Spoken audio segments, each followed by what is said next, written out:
Our preceding special meeting didn't get over until, what time did we adjourn? 7:03, 7:02? What time do you have, Madam Clerk?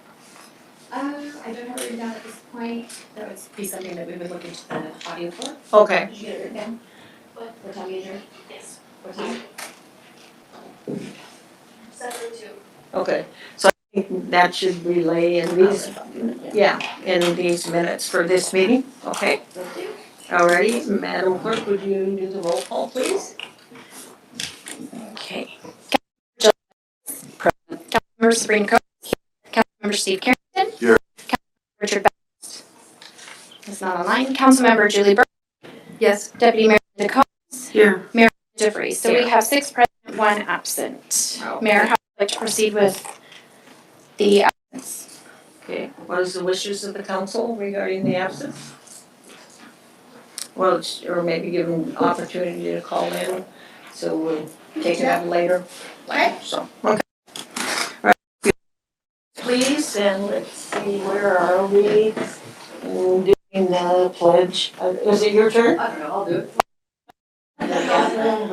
You pledge. I pledge allegiance To the flag of the United States of America and to the republic for which it stands, one nation, under God, indivisible, with liberty and justice for all.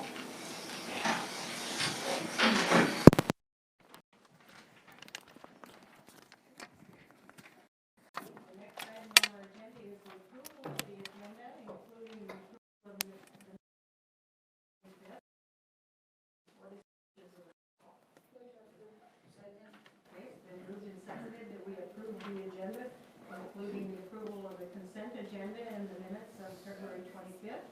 Discussion, questions, amendments? Okay. All of those in favor, please say yes. Yes. And those opposed, say no. Okay, the agenda has been approved. So, I guess we're down to reports then, sir.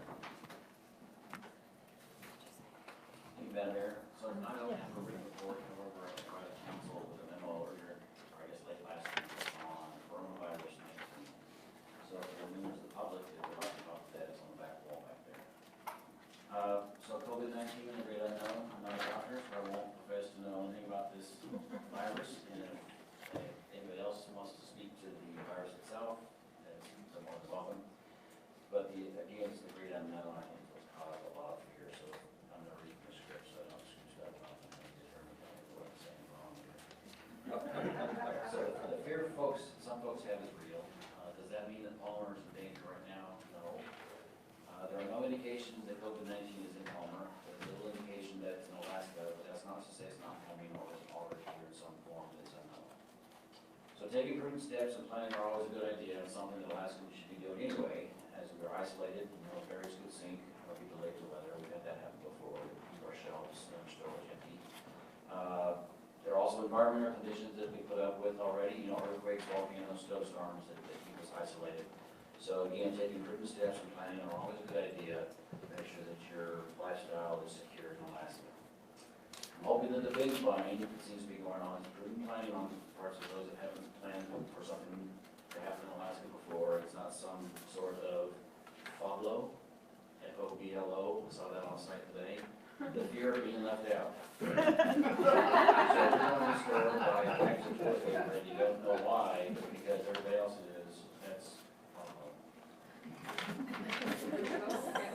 Yes. So again, I sent a note to council last week, and it's available at the back wall, but I'll hit a few of the highlights in that memo. So the city doesn't have a Health and Human Services Department.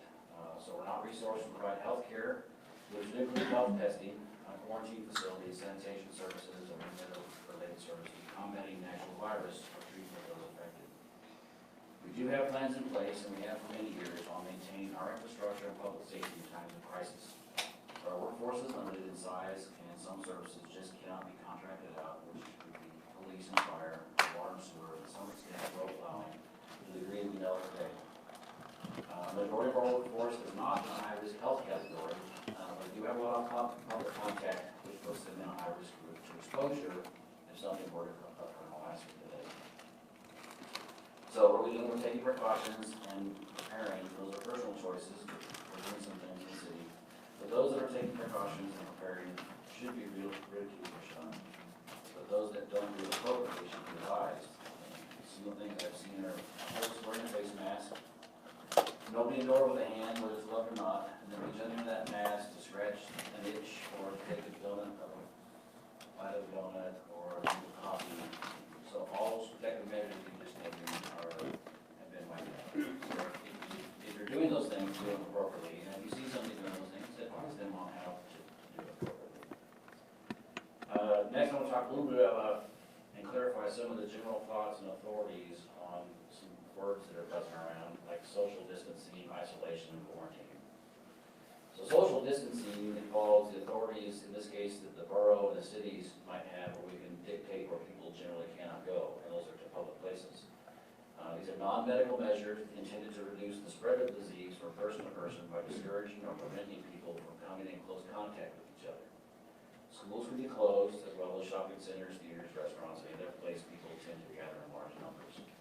Emergency staffing plans for both the public and private sector will likely keep much of the workforce at home if something were to happen anyway.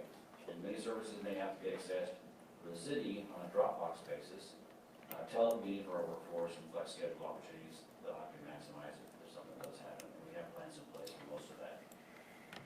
We talk about isolation and quarantine. It involves authorities, which in this case is the state of Alaska, where you will dictate, where somebody will dictate where specific people must go. And isolation refers to separation and restriction of movement of activities of ill or infected persons, i.e. patients, who have a contagious disease for the purpose of preventing transmission to others. Quarantine, on the other hand, refers to the separation, restriction of movement or activities of people who are not ill, but are believed to have been exposed to infection for the purpose of preventing that transmission of disease. So the decision to use isolation and quarantine authorities during a pandemic or an event similar, smaller in nature, may depend on part on the transmission rate of the virus, the susceptibility of the public, geographic distribution of infected people or persons, and then the severity of the illness associated with that infection. But that's not just for COVID, that's for any type of infectious disease that may happen. And Alaska has experience with that with tuberculosis. So it's not, these type of measures are not new to Alaska, not so much in Palmer because it's not an area, but there are certain parts of the state where the state has been involved in these type of activities. So neither of these should be confused with self-isolation, which is a personal choice. If you feel the fear of being in contact with someone else, or if you feel you may have been exposed, self-isolation is just decided that you're going to do it on your own. So all these parameters may change over the course of an event. So frequent evaluation of these measures of isolation and quarantine will be required by those authorities, basically the state, the borough, and the city to some degree for several of our facilities. There are due cost considerations associated with personal isolation and quarantine, so it's not just me or the mayor saying, so be it. Nor do we have that authority to begin with for some of those, but we do have the authority to close down city facilities if we feel the risk is high enough. I do have the authority to send an employee home who appears to be sick and requires a medical exam prior to coming back, but generally we must pay for that exam. In most cases, for the city, our folks will do this on their own anyway. We have our own lawyer provided insurance for our employees, but we can't do anything about the public. We can't tell the public what to do individually. The city has not banned travel. So far, nothing is in the works for travel. Anybody that's employees traveling anywhere in the vacations. But we have reviewed criteria for anything they come up in the long term, such as where is the travel to, what type of audience will be there, is it an international audience versus a closed audience, and then is the training actually necessary for the ongoing public safety in the city. We talk about closing city facilities, as mentioned in social distancing, be case-by-case basis, but we will consider staffing availability, the ability to sanitize facilities, and customer contact or crowds. If the state and or the borough start closing schools, we would likely close the library first as well, as that audience is typically related to that similar audience. The MTA consider would likely be the next facility, as folks gather there at the museum and City Hall. Doesn't mean employees would be staying home, just that social contact would be curbed, and we would continue to work with a sort of isolation of city employees. Again, Dropbox, we have Dropbox, email, phone. Our operators who operate in isolation of single people operations, trash pickup, those things would continue unless, of course, those employees are affected directly. We try to limit customer contact and then limited employee contact if these things were to happen. We are in contact with Borough, with WSELA, and we're tied into the Alaska State Department of Health and Social Services.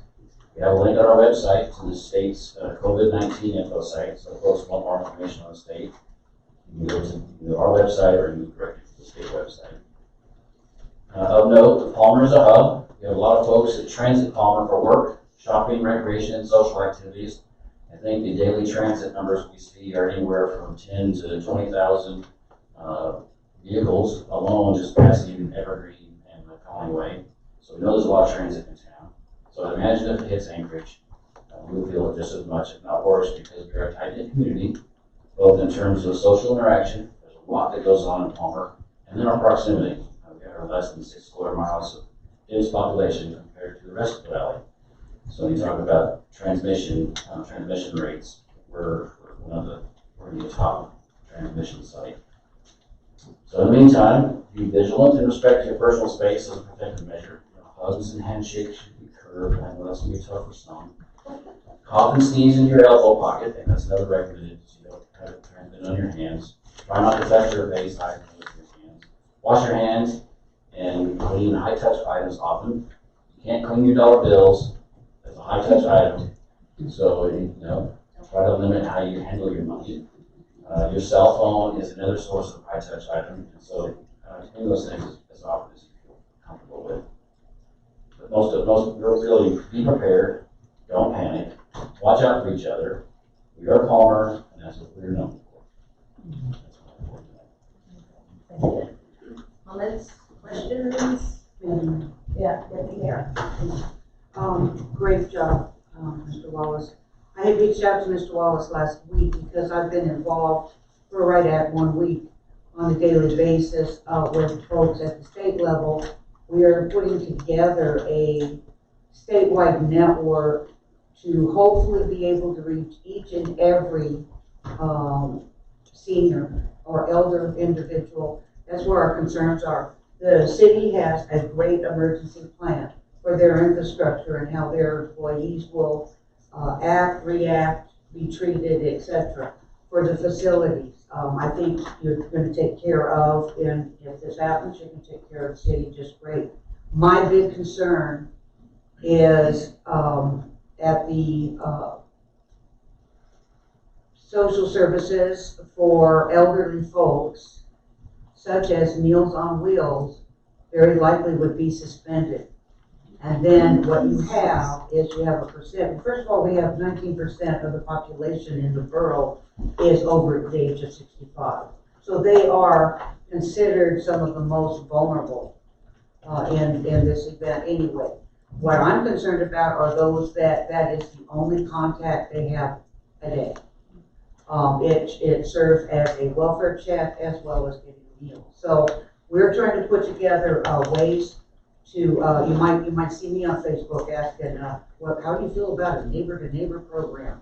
If you know you have a neighbor in your neighborhood that's elderly or disabled in some way, and some of us are fortunate, right, Sabrina? We got big families. We be checking on each other, but not everybody has that. I have a 102, 103-year-old on my street. Comes from one of the biggest families in the valley. I know she's going to get checked on. I'll probably still go check on her too. But not everybody is that way. So I personally would appreciate it if you make a little tiny pledge to yourself, if you know of somebody, you'll check on them. And one of the things is the fear amongst the older folks with what we're finding. And I really appreciate the fact that you put on your on the city's webpage the COVID-19 little tab that goes straight to the state, because that really is probably as up to date as you're going to want to get, and gives you the straight stuff. It doesn't give you any of the let's be dramatic and hysterical. So if anybody has any ideas about being able to contact some of these folks that we're considering some of our most vulnerable, please call me, talk to me at any point. I'm pretty easy to find. Because that's something I've been, like I said, I've been working on the past week, every day. So, I think the state and the city's doing a good job myself. So thank you again, Mr. Wallace. Any other questions or comments? Regarding the city manager's report? Anything else? Okay. City clerk, got a report? Madam Mayor, I do not have a report. Okay, thank you. My report, is in the packet, the written part. I'd like to add a couple of more things to it. There will be a town hall at the, Homer Senior Citizens on the 21st of March, starting at 10 o'clock. And, unless there's further restrictions on the travel from Juneau, they plan on being there, they're advertised as being there. So, I know they're not allowed out-of-state travel, but if they do change, of course, then that will change that. Just want to be sure to remind everybody, we're still advertising for city manager positions. The applications are still open. We'll start doing our interviews on the 31st of March and on April 7th. And regarding that, I wanted some input from the attorney, if you could bring us up to date about, as far as I'm concerned, I would like to have as much transparency regarding, as we move through this process, whether it's applications, interviews, etc. But can you give us some legal advice regarding that?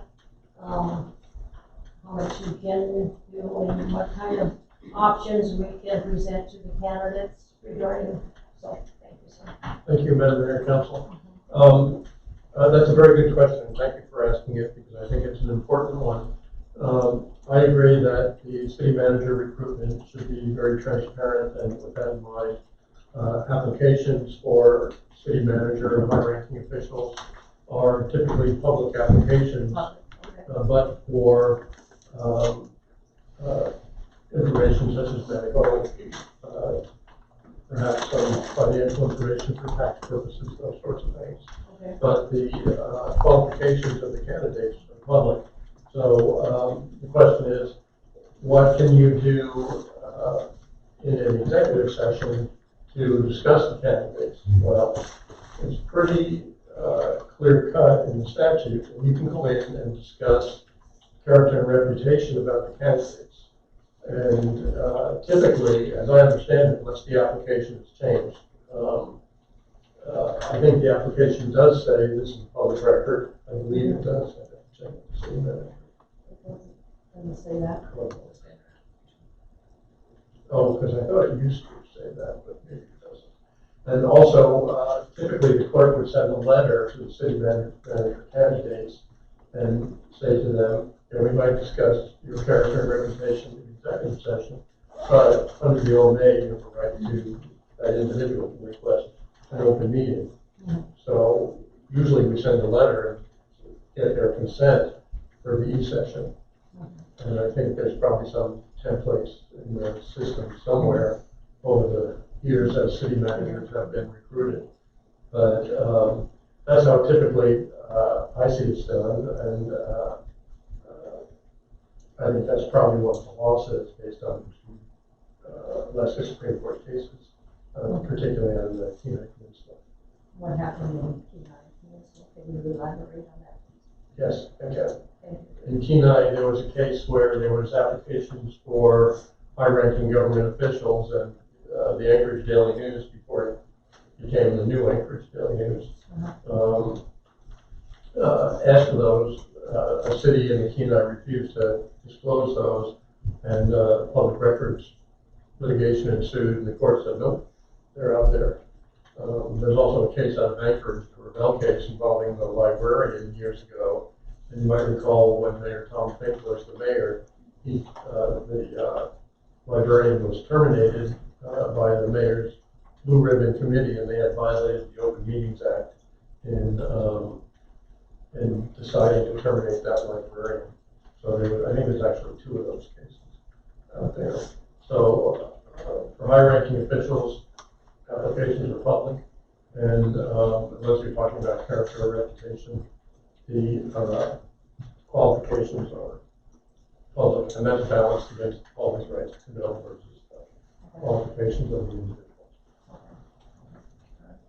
So, any of the council members have questions regarding, as we proceed through this process?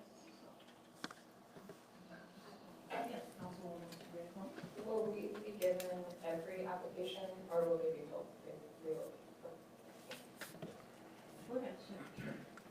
Madam Mayor, the intent is to provide the council with every applicant with a cover sheet, on whether they've met the criteria advertised. And the other piece is, with regards to what the attorney says, is to protect personal identification. So our application asks for personal addresses, asks for phone numbers, so that we will keep that information, sensitive information, so that we got personal information. And this information doesn't go to the public. If that were to be a public request to ask for that, that would be redacted anyway. But their qualifications will still be just provided. So we're working that cover sheet versus, taking an application and filling out as opposed to taking it's really application to the resume. So we're doing the balance between protecting the individual while still providing the qualification. My recommendation was to do an executive session, as you heard from the attorney, that's not appropriate. So protecting the personal information as opposed to their qualifications is something that we'll look at. Just Yes, clarification. sure. So I understand that the applications will be part of the public record, which makes sense, but we can still go into executive session if necessary, correct? For the interview you're talking Yeah. about.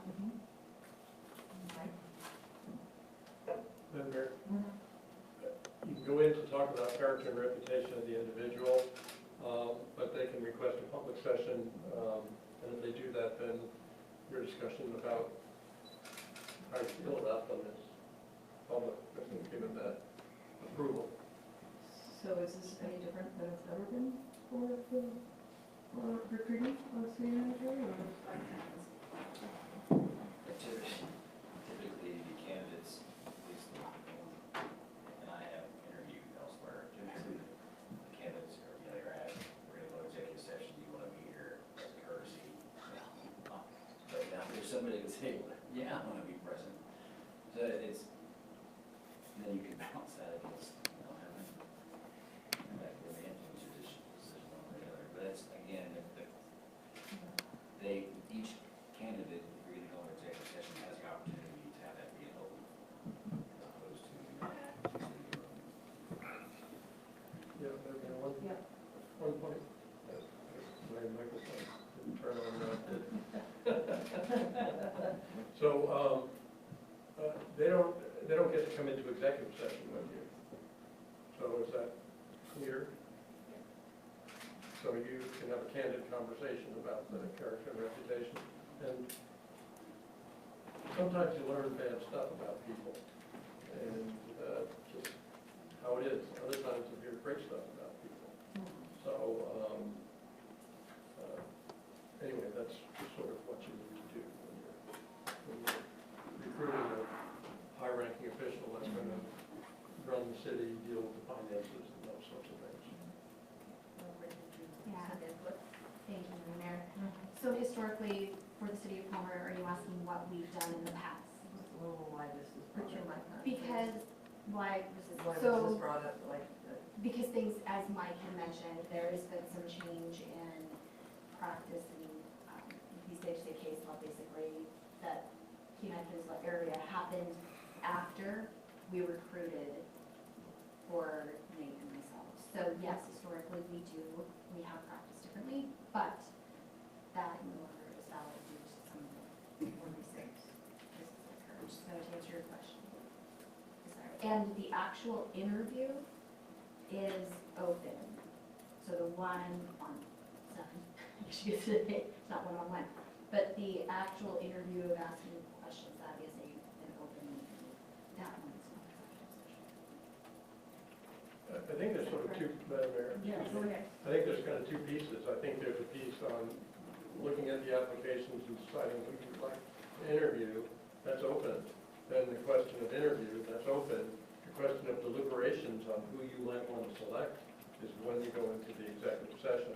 And that's when the candidate can make a judgment whether he or she would like to have an open session. And I've never seen anyone ask for an open session. They could do it. And so that's kind of the process. And those cases are actually older cases. So anyway, happy to answer any more questions if anyone has anything. There. Yeah, I appreciate the way you phrased it that last time finally, because to me, it's limiting when you say it's just open, the executive session is just for, character, et cetera. Because what you do in the executive session, unless it's changed, is you discuss that, you discuss the pros and cons and how you're feeling about it, and what you may or may not want to offer. You can do all that in the executive session, am I correct? The session is based on character and reputation. The offer is public. The amount of money that all the public officials earn is a public record. I understand that. So, How much you gonna offer? The negotiation. yeah, I mean, that, to me, that's not really a secret, how much you want to offer the person. Put you right. I'm sorry, Mike, I don't think of it as a secret, I think of it as part of the process, and I just always thought of it as being part of what we were in executive session, but, that's okay.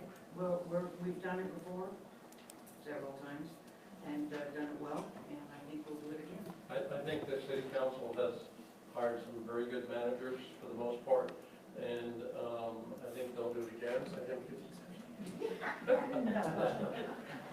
Something is emphasized. and hopefully there'll be some great candidates that come in to take over, and there'll be a smooth transition to a new city manager to deal with many of the challenges that the city has. But I'll have to say just for myself, my opinion is, well, some people may not agree with me, but I'd be surprised. I think Mr. Wallace has done a very good job of leaving the city in very good stead for a new manager. So your hard job is picking someone that's going to work out. Yes, you're absolutely right. Underline that last statement. Yeah. Further discussion by the council? Questions? Okay. I just felt that there wasn't a place on the agenda, but there were just some questions I think that we needed to have a more clear path. And then also in the past, we've come up with questions, and we've asked all of the candidates the same questions.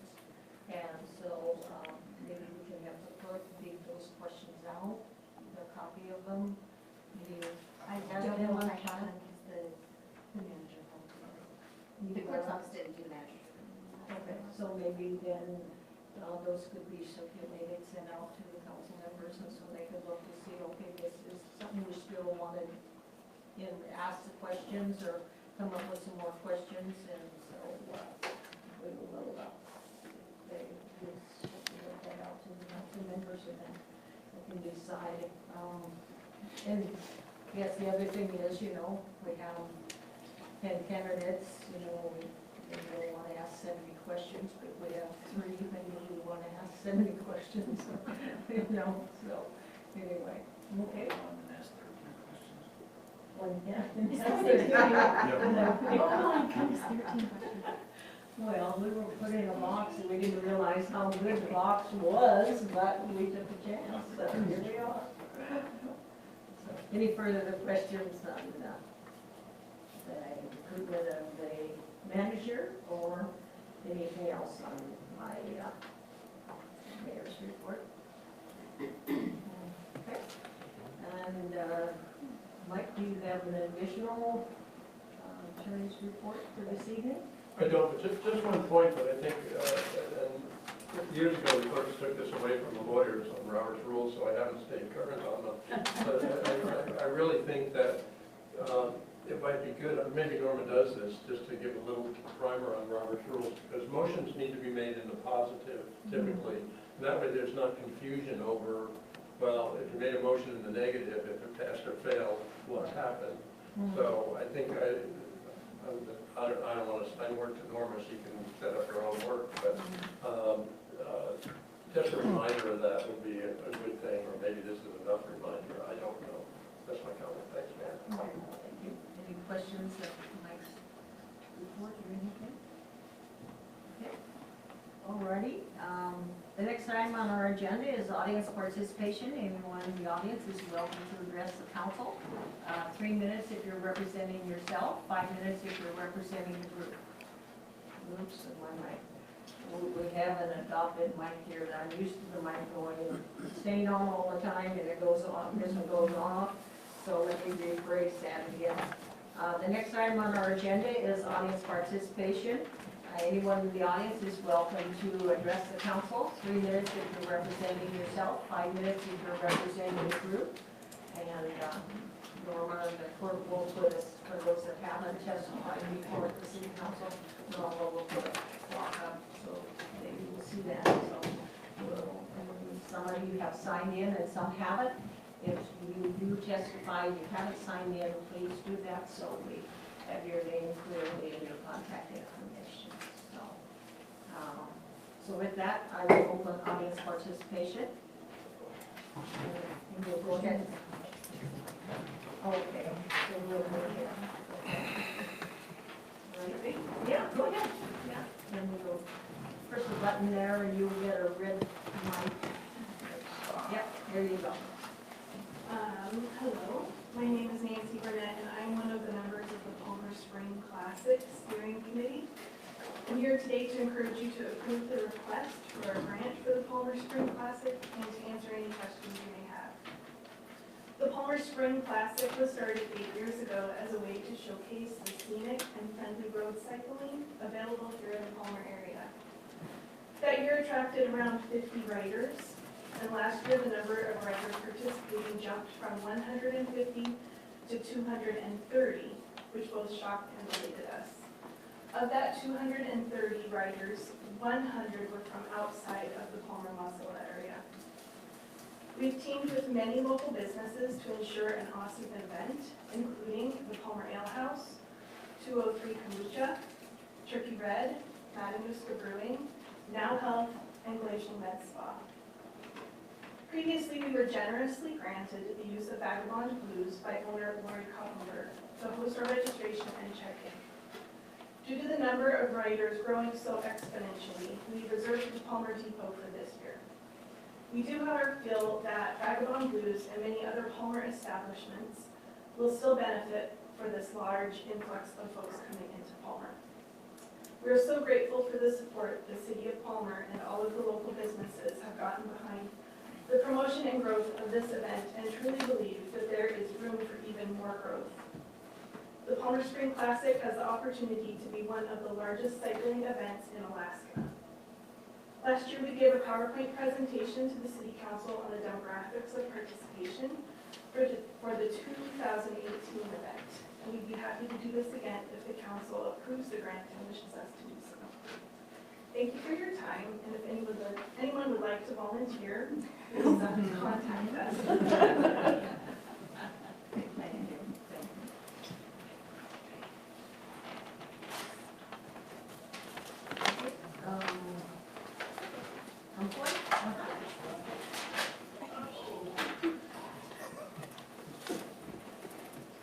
Dave Fuller, 217 South Cobb Street, son of Madam Mayor, Palmer City Council.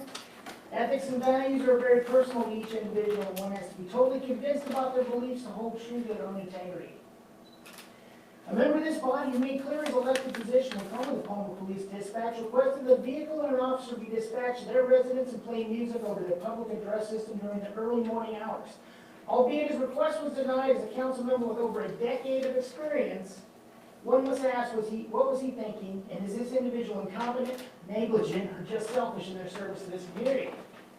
The citizens of Palmer want to know what ethics and values this mayor and council stand for, and when one of their own makes a poor ethical decision. If we were to say that you were honest in your beliefs, your majority silence on this matter says otherwise and holds no value. If we were to say you believe in right and wrong, your majority ignorance of the matter leaves only what we on the outside perceive to be true. And if we were to say that your belief in the truth of facts, the reticence of the majority of this council on these events states that you would rather brush the issue aside and acknowledge that the real truth does not exist. Each person finds their own values and principles to live and lead by, but the real challenge is to stick to them. It doesn't mean inflexibility, but conviction to be true to your own beliefs. The citizens of Palmer value your honesty and integrity because we chose you and we can't replace you. There is a right and a wrong, and we demand to know your opinion on the actions of Councilman Best and what, if any, actions you will take to address the issue. You've had more than enough time to go and make a decision and present that to the people of Palmer. So, Mayor DeVries, Councilwoman Linda Combs, Councilman Steve Carrington, and Councilman Best, wherever you are, doing more important things than being here doing your job. We wait for an answer. So thanks for your time.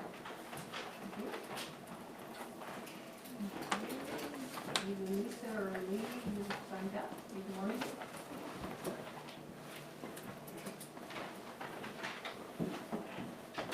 Lee Henderson, 325 East Hartford Avenue, Palmer. Madam Mayor and members of the council. I want you to think about whether you personally would call the Palmer police in the middle of the night and ask them to learn a song to your significant other. Would you call the police to request them to perform a romantic gesture for your partner? I suspect that for all one of you, the answer is no. Why is this? Is it because you consider it to be an inappropriate thing for a council member to do? Do you think it's wrong for you to make a request of the police like this since you approved their budget? Would you be so inconsiderate to consider disturbing your neighbors in the middle of the night for a personal gesture? I don't think so, Linda. I don't think so, Steve. I know so, Julie, Jill, and Sabrina. So, and I think so you too, Mayor. You wouldn't do these things. I think that most of you know when you sit these county chairs, there's a standard of behavior that you understand is expected of you. Probably you might say no because of your temperament, but you also would say no because you think, I'm a city council member, and I have a responsibility to set a standard for the community and to be above reproach in my dealings with city employees, the police, and the citizens. Calling the police to make a personal request is not something that's appropriate for me to do in my job. And because it's not appropriate for me, it's really not appropriate for the other members of the council. And I should say something, Linda. I should say something, Steve. I should say something, Edna. Thank you very much. Lisa, you signed up. I did.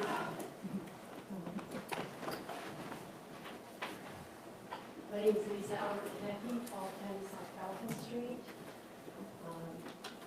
I'm also addressing the issue of Bishop Best calling the police department and using those resources. There are two issues that I see. The first being the unethical behavior of a city council member and the lack of response from the mayor in addressing or reprimanding the behavior of Mr. Best. The second issue is a seeming lack of ethical policies and guidelines for elected officials that could include consequences for unethical behavior. And please tell me, or I will find out if I'm not correct in that. But I feel like the first issue hasn't been fully addressed. And now we seem to have Mr. Best not here as unexcused absence. I've recently started substituting in the schools. If you don't call in as a student and say you're going to be absent, you're considered unexcused, and it's kind of against you. I can't see why adults can't act in the same manner. I'm very disappointed. I was sad and disappointed to hear about this incident, and now I'm outraged that Mr. Best hasn't even bothered to let the council or us know why he's not here tonight. Anyone else that would like to address the council? anyone else that would like to address the council?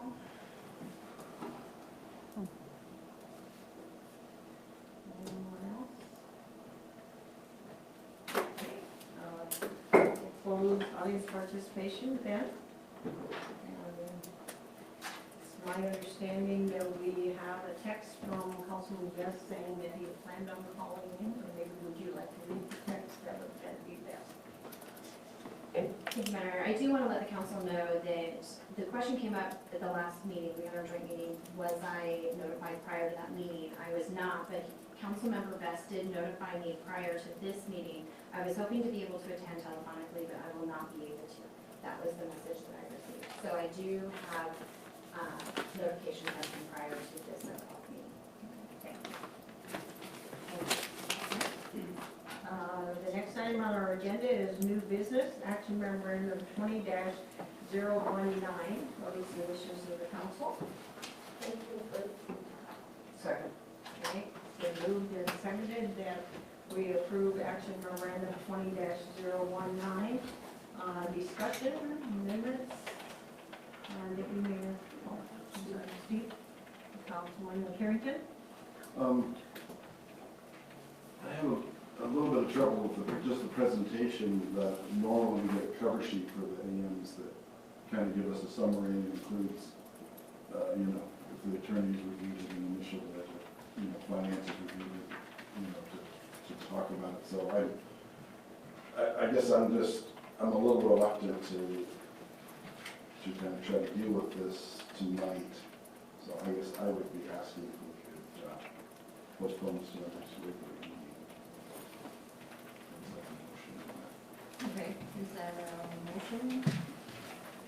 Yeah, that's my motion to postpone to our next regular meeting. I will second that.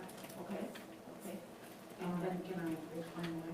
Yeah, because that's just an amendment, so that is debatable, right?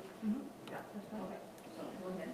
I was surprised, once again, just as Councilman Sherrington, in the difference in procedure. And frankly, it's similar but different from what my memory tells me of the executive meeting we had just a couple weeks ago. And one of the things is that we have time. Is my understanding, isn't your contract due in April? So I would like to see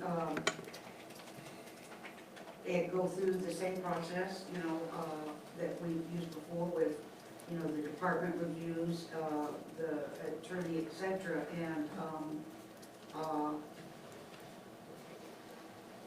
maybe even have an opportunity, and have a little bit more of an opportunity to question parts of it, because again, it's not what I was expecting after our executive session. And I think that's all I can say about that. Councilwoman Shreve-Hunt. Thank you. Maybe before we decide on postponing, we could ask the clerk why it came to us this way, for one. Yeah, I would just like to hear from her why it came to us like this, and maybe there's an explanation instead of having to postpone. Sure. Thank you, Mayor. So the contract with the city clerk is between the clerk and the council.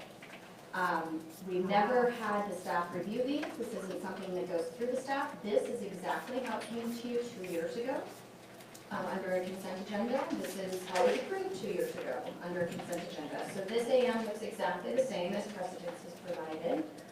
So it's not something, this is between us, not the rest. As directed by the council after executive session, it was to work with the city attorney to draft a contract for a 3-year renewal, or 3-year contract. That is what is presented before you. I did work with the city attorney. We did sit down and talk about that, this contract. We went over all of the red lines and what happened here. As directed by council, it does reflect the 3 years. It also reflects making the clerk's contract more in line and uniform with the city manager's contract. So the red lines you see in here is to match the manager's contract. So, Any other questions to the clerk? No, Madam Mayor, I do appreciate the explanation. So, I guess the only thing on, that, I didn't see anything, and so I'd like to ask the attorney, you have reviewed this contract, is that correct? Yes, I have. I've reviewed the contract. It's a pretty standard contract that you've had with your other appointees. Okay. The couple of things that are to point out are, the salary, that's between you and the clerk, whatever you guys agree to. The term of it, between you and the clerk. The termination provisions between you and the clerk. Pretty standard contract. It just doesn't seem to me that there's much controversy associated with it. But, it's up to the council whether you approve it or not. And I think this, I'd have to go back and look to see, but I have no reason to doubt Norman's analysis that this is how they came. They don't typically circulate through the departments. So, the clerk and I went through this. We talked about it. You'll see some of the red lines, which were some of the areas that were really more technical than substantive issues. The substantive issues are the term, the salary, the termination, severance pay. Of course, the council is always interested in that. I think the severance, the notice, the clerk has to give 2 months' notice, which is usually enough under these contracts. Sometimes it becomes a long goodbye. And so it's pretty standard ops as far as I can see. Thank you. Mrs. Moore, Just for my own clarification, this is what we discussed in executive session and directed her to do after that meeting, and then the salary is what we budgeted for this year. It's what is in the budget, so. questions or comments from the council? There are a couple of items that on page 109.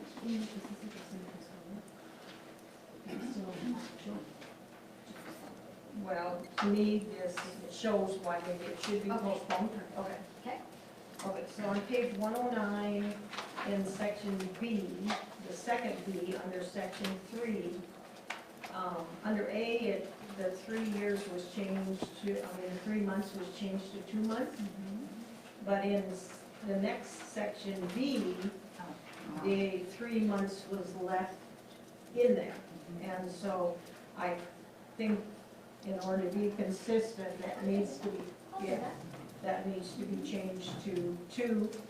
And then on page 111, and on H, it says, is everybody there? Okay. It says, employee expressly waives any rights he might otherwise have. So, yeah. So, okay. And then back on page 109, on B, I didn't think we had talked about additional periods up to 5 1 year. I don't remember that being discussed at any time. Councilmember Thomas brought that up? And Councilmember Ripper? So, but not, Councilmember Springhall. It was, the reason it was brought up was to be in line with the manager's contract, because that's what it states in the manager's contract. And so I thought that it should be the same. That's what we discussed. I don't think the manager's contract has had 5 1 year extensions. Can I put you on the spot and ask you that? the attorney does, Attorneys does. and our charter allows it, but I thought we understood too, that's why we got your 3.5 year last one. All right, go ahead. Madam Mayor, thank you. I don't have the manager's contract in front of me. There was language in the manager's contract about renewal. Right. And it said, no more than 5 years or something like that. Don't hold me to that verbatim. And I suggested it got changed up to 5, 1 year renewal, 1 year renewal for 5 years. You can renew it or not. Well, it's my understanding of what we had discussed, that it would be a 3-year contract. So this to me is in violation of that. Yeah, I wasn't in the E-session, so. No, I mean, we came out in the public session and that's what we talked about. So to me, this then is a violation of that because we said a 3-year contract. And so, Councilwoman Valerius? Madam Mayor, it clearly states this is a 3-year contract. The line that you're reading says, in the event the parties agree in writing, agreement may be extended by amendment on the same terms and conditions as herein provided for additional periods of up to 5 years. So it's not, this is extending, so this would be beyond the 3-year. Right, this is. Which it says that is a 3-year contract. Right, this is extending and I didn't remember that as being part of the motion when we made the motion to bring the contract back. So, and I don't know, is the February 25th, is that when we discussed this, or do we have the, this is January, January, okay. Can you pull up the minutes from the January meeting to see if that was part of the motion? It was not part of the motion, it was discussion. The motion was to, a 3-year contract, Right. to work with the city attorney to draft a new contract. That was the 2 things we talked about, right? The motion included, yeah. That's what the motion is. Okay, so that's what I'm saying, that section was not included then in the motion. In the direct motion. In the direct motion to you, to tell you what. Okay. And I guess also I have a question regarding the salary, because for regular employees, I think they get like about a 3% raise. This ends up being close to a 5% raise, right? And so, my personal opinion is that our contracted employees should be treated the same as our regular employees, so. Okay. So, those are the pay scale is 4. Okay. Great. So, okay, Deputy Mayor. I have to agree with the mayor. I'm sure that I don't have a perfect memory, but the number 5 coming up there twice, 5%, or even the 1 years, and I understand the 1 year at a time additional period thing, but I would remember if we discussed 5 years, because we haven't done 5 years before. So I would remember that, and that is one of the things that, bothered me. That to me, that's something that's in here to vote on that we didn't discuss. And I have a problem with doing that. That's why I seconded the motion to postpone. Okay, further discussions, comments? Any other amendments? Okay, so the motion before us is to postpone action memorandum 20-019 to the next regular scheduled meeting, which would be March 24th, right? Yep. Councilwoman Spring-Combs? Is there direction that if we postpone it, we postpone it for what reason? For her to change it back to how you would like it to be, or for us to continue discussing what we want her to change it for, where we can make amendments to the contract here on the record? So I'm not really understanding what we're postponing for. My items, I think I have brought it very closely regarding corrections that I see that should be, done here regarding things that we didn't discuss as well as just a couple of clerical errors. So that's my reason for voting for the amendment. Comments? Questions? That's 3-3. What I'm looking for is to not go, because there's several, is to not do each one of those amendments. I believe we've got plenty of time. We're not up against a hard deadline here. And so we need to put it on the agenda, have it discussed, the exact wording in those areas. They can be checked on or whatever in the meantime. But those are clearly, not the clerical errors, but there's clearly a couple pieces at minimum in here that were not discussed by the council. Certainly not, I'll go with that. I did not hear, and I don't think that I would have agreed to 5 years because we have not done 5 years. Okay, it's nothing personal, it's on all the contracts, that's the way I would feel about it at this point. 3 years is plenty, and then you look at it, so, that's why I think it should be postponed, and not just, a couple of quick, changes, because then I think we're gonna still end up with a document that's gonna need amendments. Councilwoman Springhill? I guess my point is it's on the agenda right now, and so we could have that conversation today. And I just don't really understand the reason for postponing. We can make those corrections. It's on the agenda tonight. We can talk about it as long as we need to. I don't really know what the point of putting it to another meeting would be. That's all. It's already on the agenda. Mayor, I'd like to ask, and I don't know if the attorney knows the answer to this. So my understanding is many of these changes have been made to bring that in line with the city manager's contract. And I was not privy to the executive session because I had called in that night. But, so I guess my question was one of this question about the 5 years, which would be, that's calling for an extension of the contract. I'm curious if it's 5 years in the city manager's contract. And I'm not expecting you to know that off the top of your head. I don't. I think that's one of the reasons probably for the amendment, for them to have it at the next meeting, is that we would be able to look, because I remember one part I can remember about the city manager's contract this last time, that was for a much shorter period of time, because we didn't want to go into the fall, we wanted to have it in the spring. When, yeah, 3.5 years. Okay. Any further discussion, comments? Yeah, sure, oh, absolutely.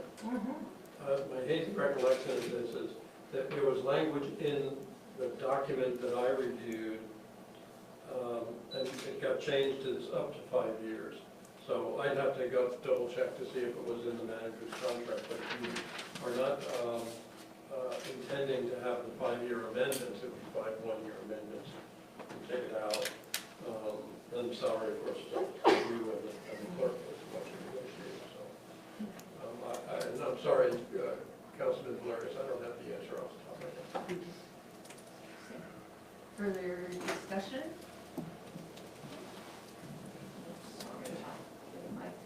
Further discussion by the council. Okay, I'm sorry, Councilman Carrington? And just as we've been stating, that if we're not in a big hurry, our contract goes for another month and a half.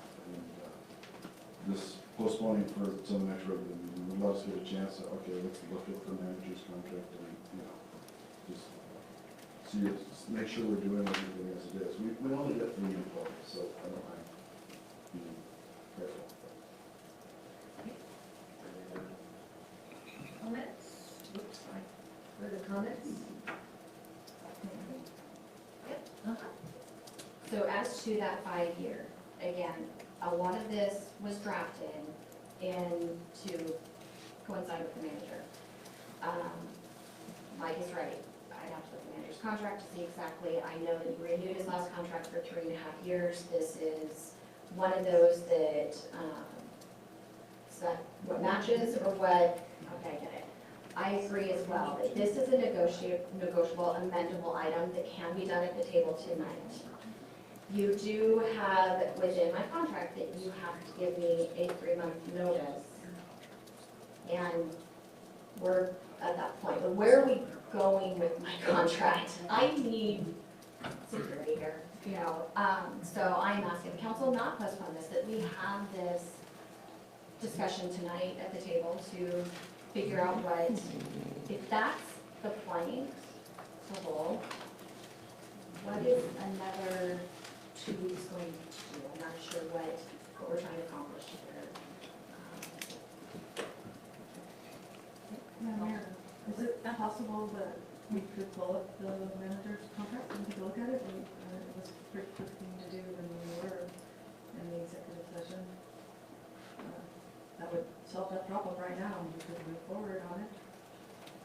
Well, the latest manager's contract was for 3.5 years. And so that was the one that was adopted. So whether there was a 5-year period in there and we changed it, so that we would have to know that it be done.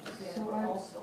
Correct me if I'm wrong here, I might be confused, but I believe this is a 3-year contract. Right. That after 3 years, we have the, by agreement, we may extend it for an additional 5 years. So it is still a 3-year contract. And so my question to you is, does the same wording in the managers, even though we gave him 3.5 years, do we also give him the ability to have 5 1-year extensions? Can we look that up? Can we discuss that and maybe, you know, make these decisions tonight, since I'm not sure what the difference is tonight or 2 weeks from now either. I think the other concern that I have is that this table, the people elected around this table have changed drastically since we have hired the city manager. And when you do something like this, you're binding the future council people to something that the future council people, you're tying their hands regarding being able to negotiate a contract. And so that's one of the reasons. And like I said, I think this is an area where we made a motion at the council, it was voted on, and then we get something sent to us that does not include what we voted on. And that integrity bothers me. Greatly. If I may, what part of my ability to bring in to negotiate that, then at what point is that? I guess I'm wondering. So if I'm asking, because when we had talked, we talked about how the charter has a 5-year ability for a contract. So even if this didn't match the council, or what the motion, and it doesn't match exactly to the manager, me negotiating my own contract, bringing in my own request for something like that, why wouldn't that be my ability to negotiate that? I guess I'm wondering at that point, where's my negotiation and I think ability to ask? our original, with the motion, the council gave direction, and which did not include this. So then, like I said, I feel So that. should have brought it up prior to that motion? So now? Well, I'm asking, if you're We're asking about negotiating, when we are negotiating it at this time. yes, exactly, Right. that's what I'm saying, at the table right now, we're going through that right now, right? So, isn't that what that part is me asking, I'd like to see that amendment, not knowing it was coming back to the table for discussion, for deliberation, isn't this that point to be able to do that? You could do that, and the council then will decide. Right, Right. exactly, so, But I don't know, you know, we have an agreement regarding, okay, this is, and you didn't speak up at that time and ask for an amendment of that motion or that kind of thing at that time, then, yeah. So this was something that was added. Hopefully Sabrina's about to move. well, all the red lines, I guess you could say, were, something that, to make it in coincide with the management. Well, that remains to Right. be seen, because we don't have So, the no, manager's right. contract. But I'm saying, so, that's part of that. I'm trying to understand where, I'm not understanding where you're coming from. When you say the integrity, that's part of this process for me, that's where I came from, is that that's what we're doing now, is we're talking about that now of where, what changes are to be allowed. The direction was to work with the attorney to draft a new contract, a three-year contract, and to draft a new contract. So I worked with the attorney, and I'm asking council, will you consider these additional changes that I'm asking? Not that you have to, obviously, that's his point of saying, I'm now bringing this before the council saying, please consider all the other ones as well. Madam Mayor, can you call the motion?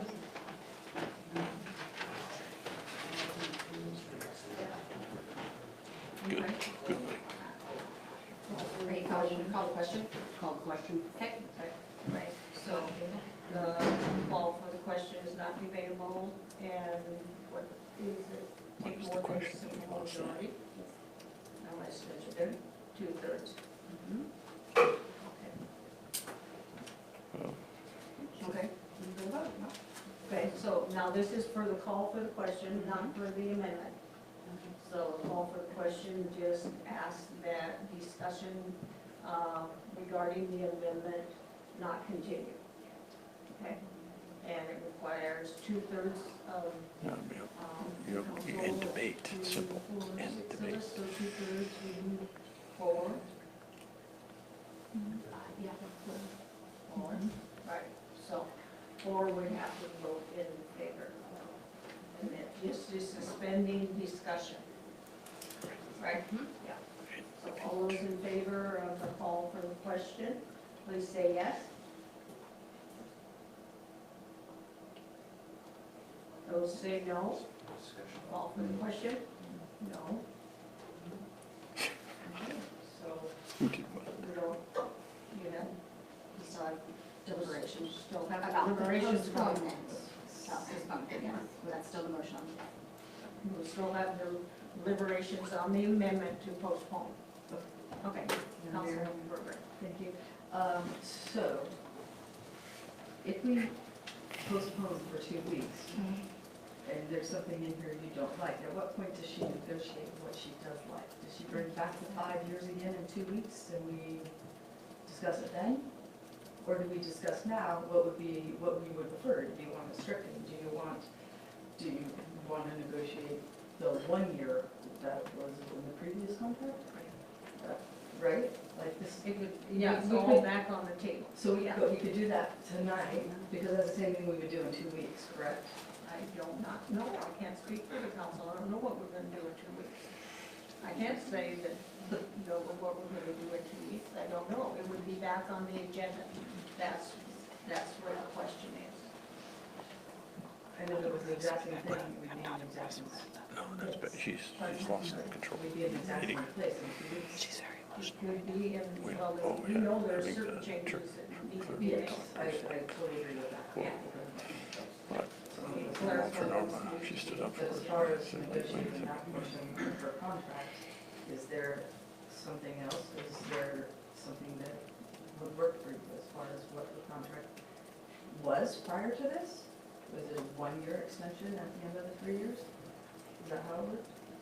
Yeah, as it's indicated in my contract here, it said that additional periods of 1 year amendments could be made. So I'm asking for it to change to a 5-year. You could, as a council, at the end of, in 3 years, say, we're gonna give you a 2-year contract instead. We'll give you a 1 year, we'll give you a 5-year. You cannot give me a 6-year by the way this contract is written.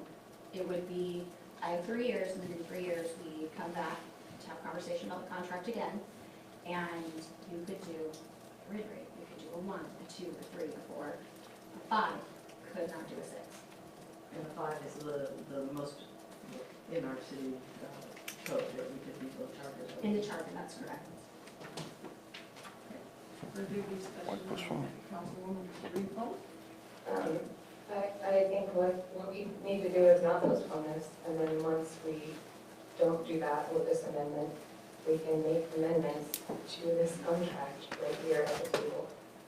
We can do all the clerical ones in one amendment, we can do this date at one amendment, and we can discuss each one. There's no need to postpone. Further discussion on the amendment? Okay, we ready to vote then? Okay. All of those in favor of the amendment, please say yes. The postponement. The postponement. Yes. Yeah. That's the amendment to the main motion. Okay. Right. I see amendment to the main motion. So, all of those in favor of the amendment to the main motion, which is postponing for 2 weeks, say yes. Yes. Yes. Yes. Okay, opposed? No? No. Okay, motion fails, because we need 4 votes in favor. Further discussion on the AM that's before us? Deputy Mayor? Since we've been at this for a while, I would have to add, in addition to that 5-year extensions, there's a good point about the salary increase, but more importantly, in section 4B, What page are you on now? I'm on page 109 of 146. Okay.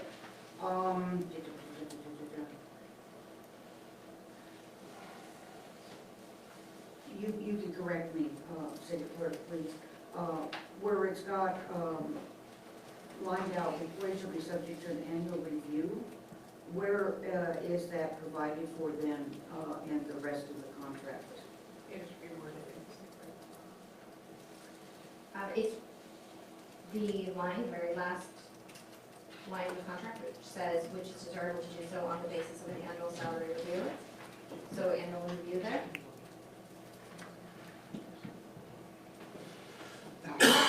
Thank you.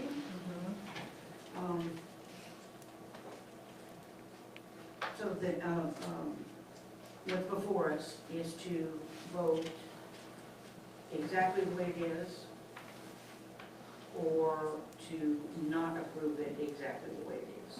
Right, that's the question right now. And would need 4 votes to approve it this evening, 4 yes votes.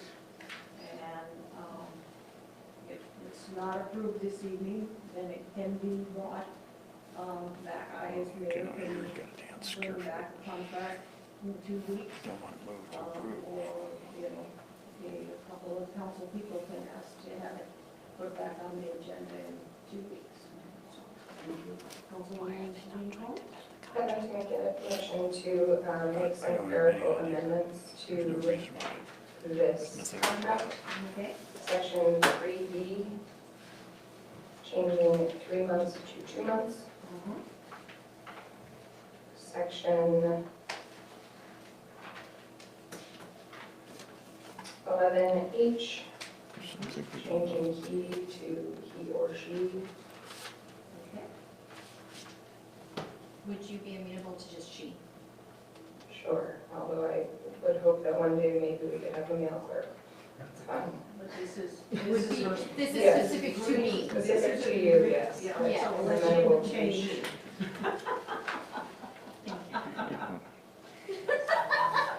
And then accepting, yes, that's it.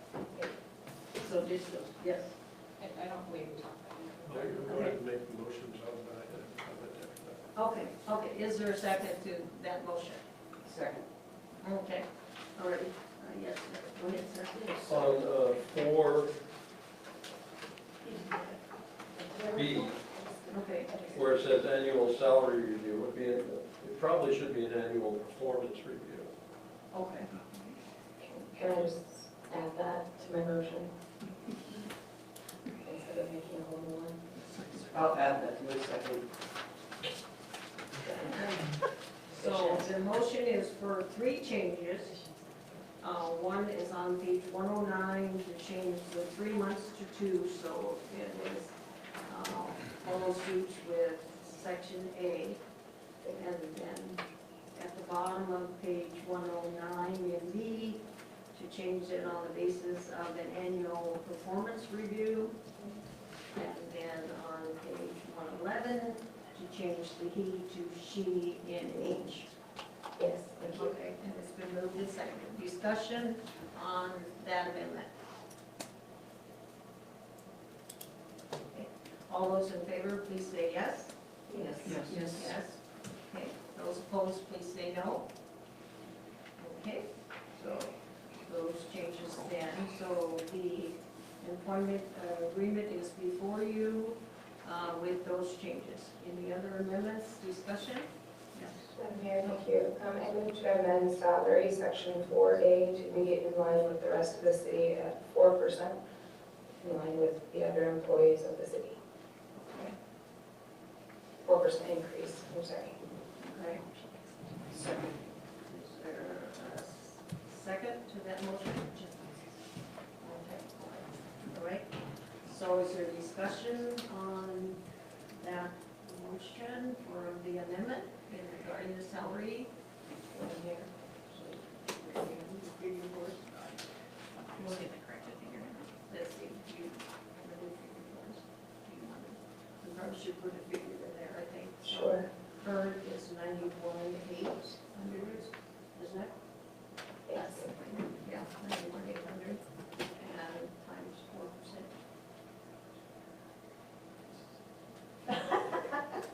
This is your calculator works. Coaching. Okay.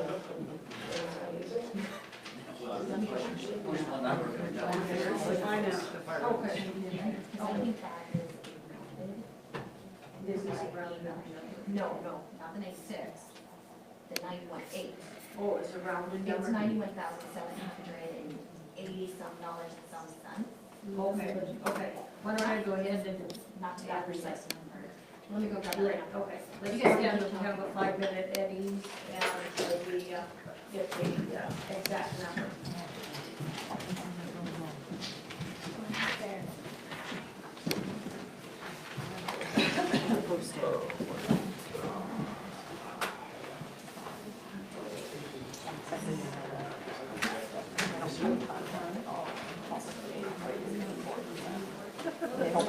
Are we having fun yet, Tim? I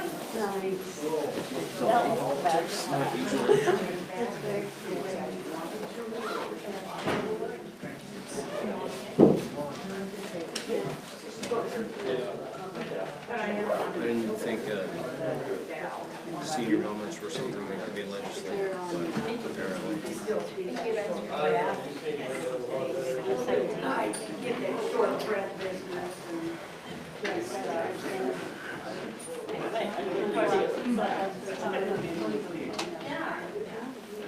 I also find it interesting, so my friend that I'm dating at home, it's a also has Mr. Getty as the. Oh, yeah, he's copying the lawyer. Well, it's because and so they also dealt with the city manager thing recently because they just hired one. So I guess in executive session, one of the new council members brings up, hey, this guy that we're about to hire has a discrepancy in his resume. Has a discrepancy in his resume, like a typo basically. I think he didn't say he was mayor or something. So instead of, that was not brought up during the public meeting. So it essentially had to have been brought up during the executive session. And they're discussing matters of character. So the council member, rather than bring that up during the meeting, brings it to the newspaper, who then publishes it. And the manager that they then try to choose doesn't accept their request for him to be manager because of the article in the paper. So the council member makes a fuss, says, hey, you needed to copy edit your resume. And the guy that they then tried to hire was like, well, you need to keep your nose out of my business, find a new manager. Or talk to me directly. I think, it's a whole issue, and I couldn't tell if it was a Open Meetings Act issue, or if it was a you lied on your resume issue, or if it was just this council member trying to make a statement, just to make a statement. But I thought it was interesting that they were talking about city manager, yeah, open meetings issues, and Danny is obviously intimately familiar with that because he's dealt with that last Right. week. But he didn't bring that one up. He talked about the Kenai one and the ABN one, but Well, those were legal cases, this was just, yeah, exactly. so. I think I'm having fun. Dating another journalist.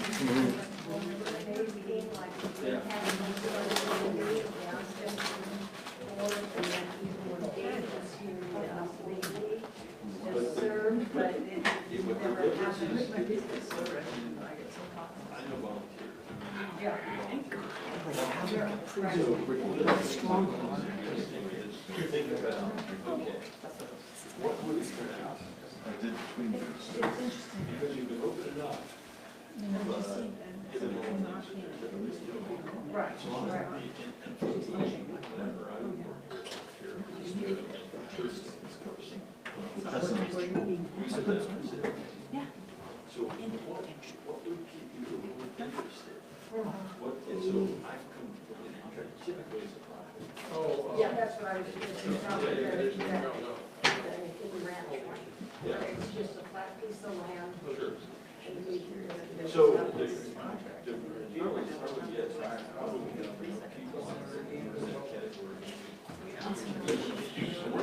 I mean, I think we, Yeah, that's just right. I think we've hashed out any other questions.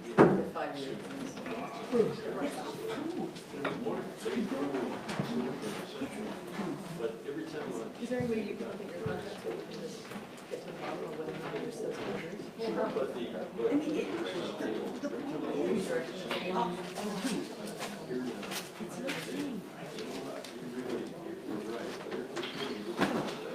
Sure, right.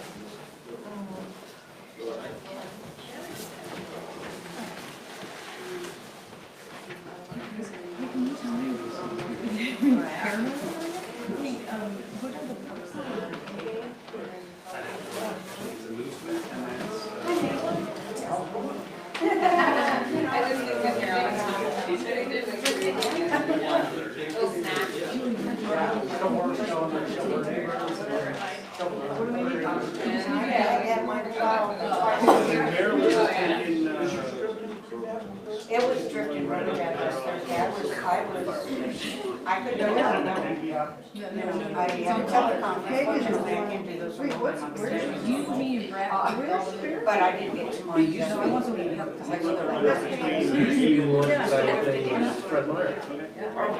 So what do we need to do? Just clean it up?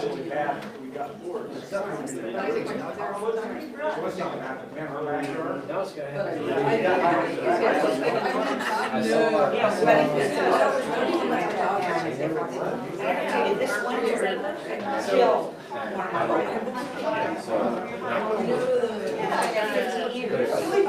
it won't be once somebody can actually get to it.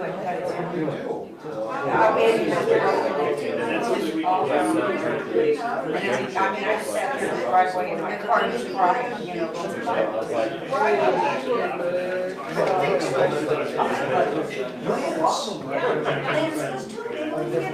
Already. Almost, we've got at least, four, maybe 5 different varieties of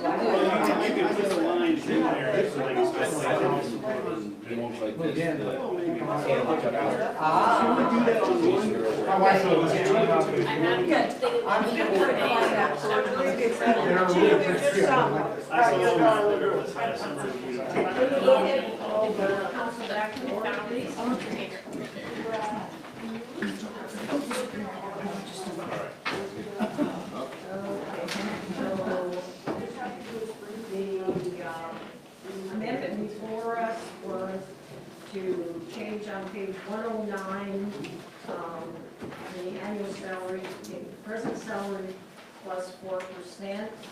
So 4%, yeah, is $95,440.80, rounding to 80 to a $95,441. Okay. Okay, so is that agreeable? Yes, thank you. Motion and the maker in the second, okay. So that is the amendment that's on, that is on now. So If I understand the amendment right, that would then kind of nullify half of B where it talks about, you know, that Okay. you give an annual service agreement. Or is that already done?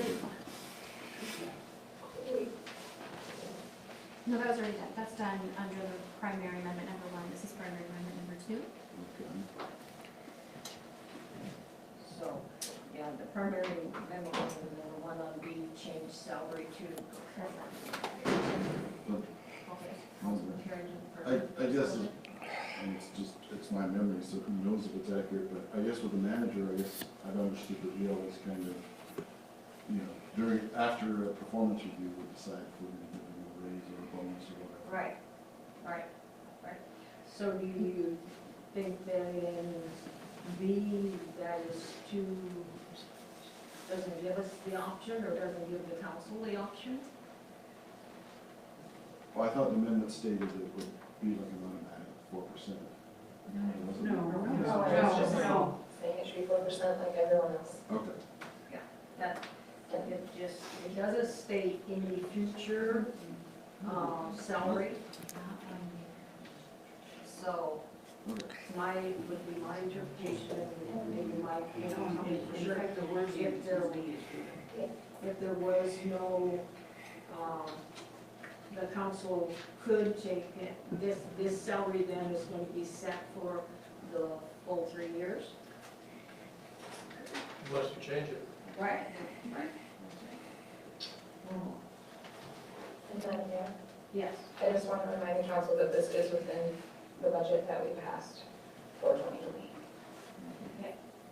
Further discussion then on the amendment to change the figure from 96,360 to 95,441.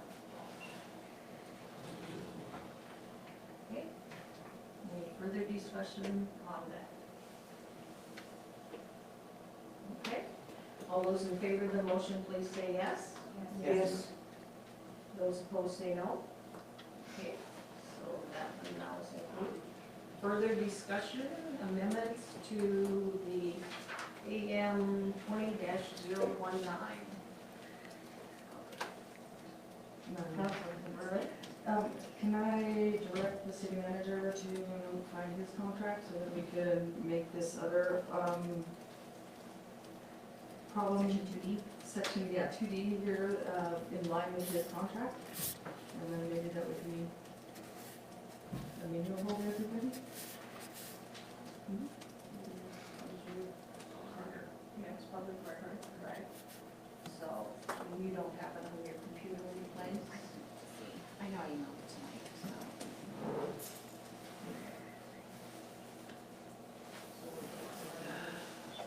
We take a break at use as well. Madam Mayor, would the councilwoman accept an amendment without having to look up okay, thank you. So, Madam Mayor, I'd like to make an amendment on page 109, section D, up the top of the page, section 2, item D. Where it says up to 5, I would amend it to say up to 3 one-year contracts.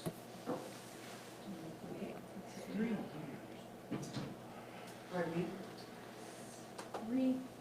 You're just changing, if I may understand this right, you're changing, so it would read for additional periods of up to 3 years. The 1 year is out. So up to 3 years. Again, that means that you cannot make a contract any longer than 3-year contract with the clerk. No, we the council, we can't restrict the council to. Right, I'm just saying the anything we way, want to. the motion, I'm asking clarification on the motion. To change the 5 to 3? Right. It's just changing the length. Changing the 5 to 3. Thank you. You have the one crossed out here. Was that intentional? Right, because before it read for additional periods of 1 year. Okay. So the new one, if I understand your motion, would read for additional periods of up to 3 years. So the, I think it needs to have the clarification that I gave it of the one, you know, that we could do 1 year.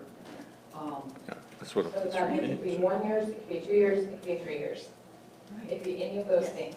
That's what you're saying. So I just wanna- So this is, then you're doing a 6-year contract? No. Sure.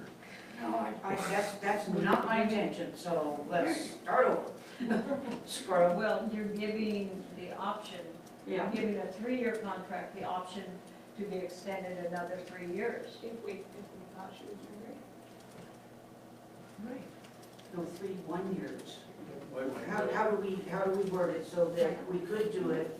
Because, you know, you've got the always doing great, you've got the maybe there's some things that need to be worked on, you know, and that's not uncommon out in the business world to do a 1 year to see if things change or whatever. I'm trying to get it something that is less than 5, yes. okay? But is still reasonable into what, at least I remember from being out in the business world and doing contracts. Yeah. Yeah, thank you. I think the intent of this language, whether it's a 5 or a 3 or whatever the case may be, was that you, in your discretion, which you have, Right. you can either grant a 1-year extension or not, a 2-year or up to 5, now it's up to 3. If you don't like that, you can take it out totally and just, when the contract comes up for renewal, have an amendment for another term as much as you want. So it's really up to you, however you want to do it. This, in my opinion, does not bind you to grant the amendment. Right. So it's not a 6-year contract, it's a 3-year contract with the possibility of having 3 1-year extensions, or 1 3-year. Okay. So there's a range of options that you guys have in the subsets of contracts. Well, you did make the statement that it could just completely be taken out. Could do that too.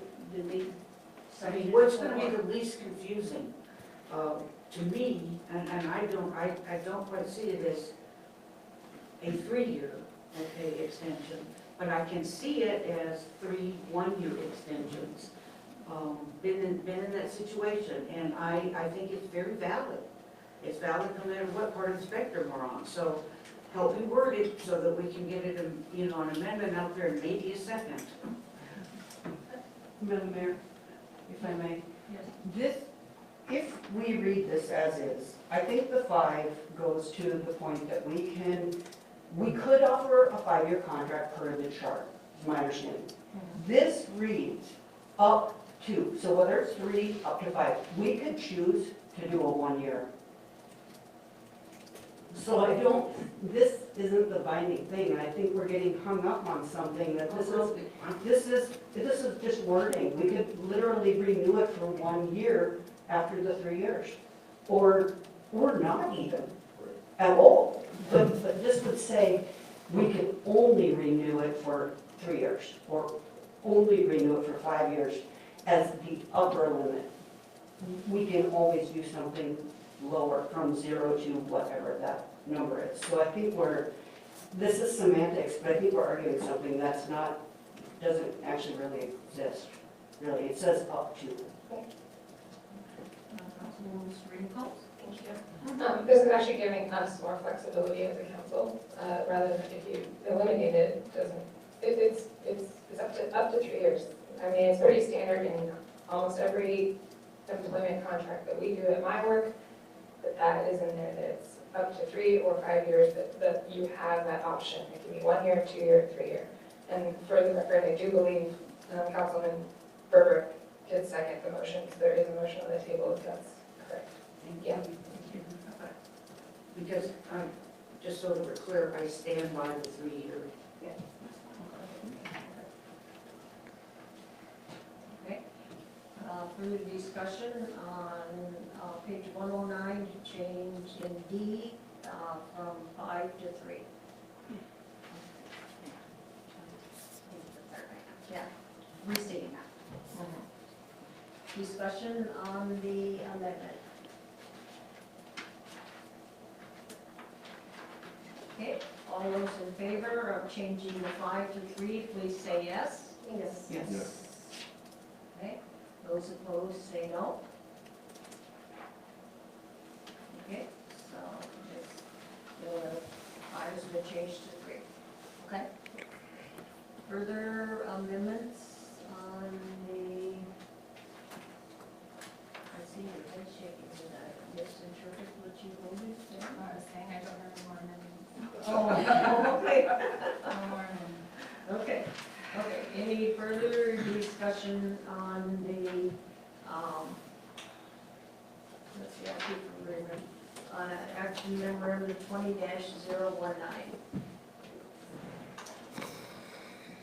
Okay, and now we need 4 votes to approve this action, and then if it's not approved, then it can be brought up some other time by something else, so. Okay, any questions on how? Can we maybe clarify what, are we voting for the contract? You are voting for. Thank you. Action As memorandum. the main motion. Action memorandum 20-19 as amended. Thank you. Okay, all right, all those in favor, please say yes. Yes. Yes. Those opposed say no. No. So the motion has passed, and the next item on our agenda is action memorandum 20-020, directing the city manager to notify the state of Alaska of the city council statement of non-objection to liquor license number 1436 for Pizza Del Fi restaurant located at 103 West Arctic Avenue. Second. Okay. There was, did we have taken care of some more problems, sir? You want to go ahead and put that on the record? And, for the record, when this was processed, the business had not renewed its 2020 business license as of today. They are good. They have a business license. Okay.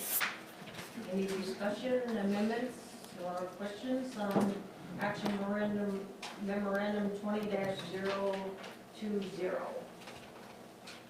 All those in favor, please say yes. Yes. Those opposed say no. Okay, motion to approve action memorandum 20-020 has been approved. The next item is action memorandum 20-021, approving this council community grant in the amount of $2,000 to the organizers of the Mayor's Green Day Gala. What's the wishes of council? Okay. Okay, been moved and seconded that we approve action memorandum 20-021. Discussion, amendments, questions? Okay, all those in favor of approving 20-021, say yes. Yes. Those opposed say no. Okay, action memorandum 20-021 has been approved. The next item is action number 20-022, approving council community grant in the amount of $1,000 to the organizers of the Palmer Spring Classic. Yes, Councilwoman Burke. Should I recuse myself from this? Yeah. Okay. Also, record show that Councilwoman requested to be recused, and she will not be voting on this motion. Okay. Okay, is there a motion to approve 20-022? Motion to approve. Second. Okay. It's been moved and seconded that we approve 20-022. Discussion, questions, comments, Councilwoman Sabrina Paul. I just have a question based on the testimony that they were saying they were going to be using the depot. Am I, perhaps I missed it, is this asking for in-kind donation of the depot space as well as the money, or is that included?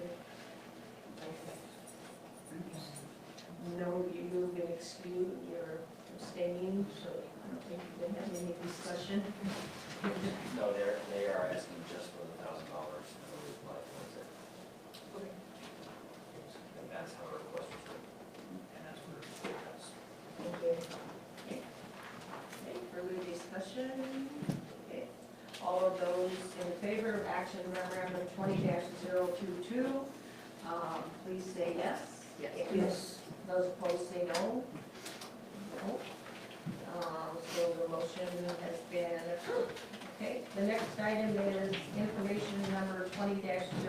Let the record show that Councilmember Burke is on the table. To go into a committee of the whole for the discussion on the general election matters. Is there a motion? So moved. Is there a second? Second. Thanks. Ready, it's been moved and seconded that we go into a discussion on the general election matters. Questions, comments, amendments? Okay. All of those in favor of going into a committee of the whole, please say yes. Yes. Those opposed say no. Okay? We are now in the committee of the whole.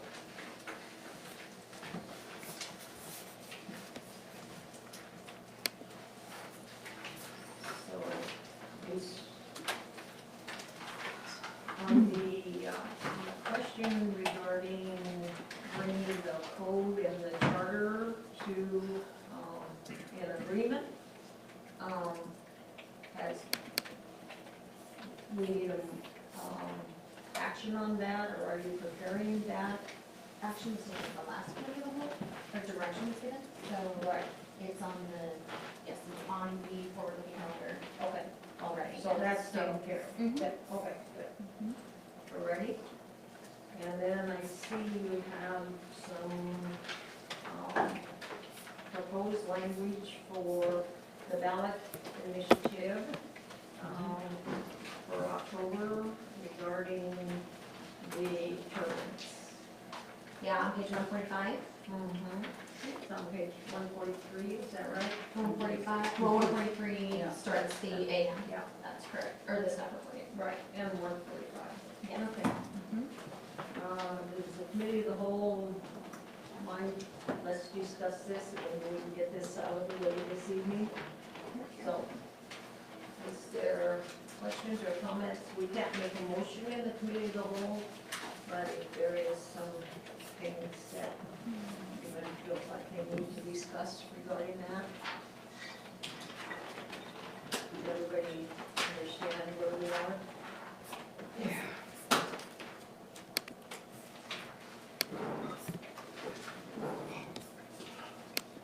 I'm here, I think it looks great. Looks like some people just rolled the eight, so I'll give it a few more minutes.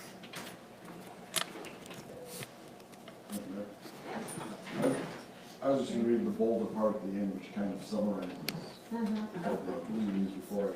A person serving as a council member may not serve more than 2 consecutive full terms without a break in service for at least 1 year. No member of the council shall serve more than 4 consecutive terms as mayor and a council member without a break in service of at least 1 full year.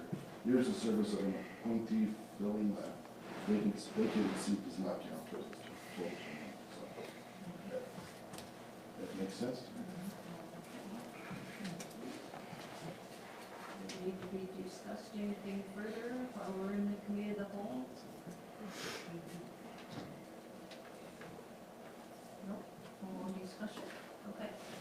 So is there other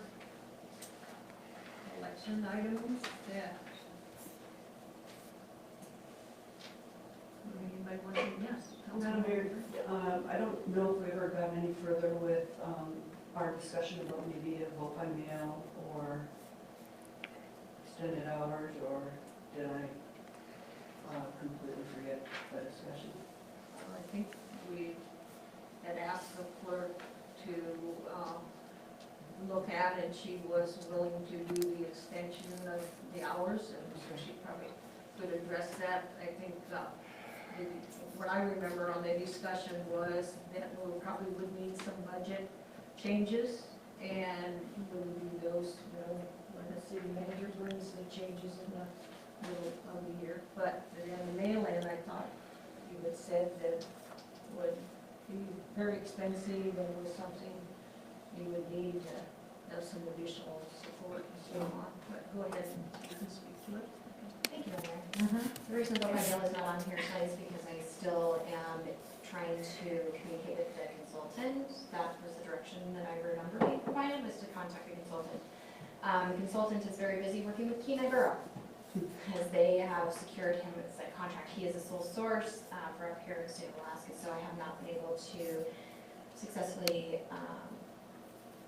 firm a price estimate on what it would take to even look at pursuing going into the level. I could be wrong about that direction, but I believe that that's what it was contacting that person who would be the lead in looking into the Palmer's needs research. As to, so that's why it's not. As to the extended hours and the election officials, I have started recruiting for election officials. I did reach out to the early voters. They are not able to do extended hours early morning, late night. They are able to do Saturdays sticking to the 8 to 5, so that would allow that opening up. I talked to the borough clerk sent me back and said that as to extended hours, an early morning, later in the evening, she's found that that was not successful as they have tried, and that they found even not that much success on weekend hours. But that is something that is offered at DOE, as has been passed. There is some question still that she's looking into about even allowing the building to be open that many hours for that long. It's one thing during the election day because there's staff there, but then now we're talking about having to hire borough staff, allowing the building to stay early, close late. So it's still requiring some more research, but Thank you. It's also keep this meeting short, because we have two major topics. It was on there originally, but we took it off because. Yep.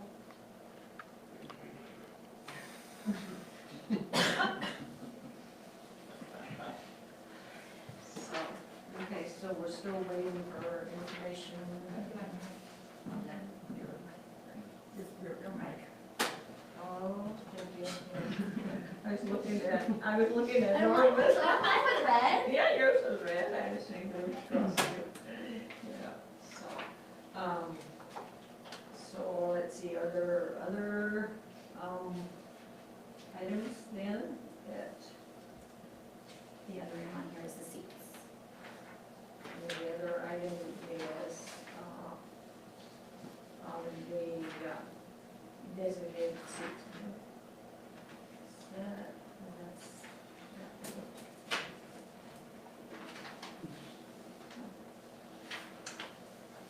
And I can't remember, was there